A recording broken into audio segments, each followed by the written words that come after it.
ছোট একটা শাল হয়েছে, দেখো এটাকে আমি রিলিজ করে দেবো। দেখো এটা 2 নম্বর হয়েছে আজকে। আরেকটা দেখো, এটা হচ্ছে ওই 2 কিলো 1-200 হবে।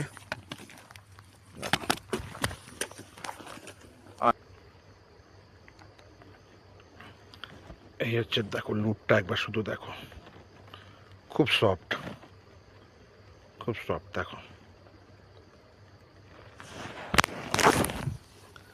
মাছটাকে রিলিজ করে দেবো। দেখো সকল ভাইদের বলবো, তোমরা যারা লুর ফিশিং করো ছোট মাছগুলোকে ছেড়ে দিও। দেখো ওই যে দেখো প্যানায় পড়লো।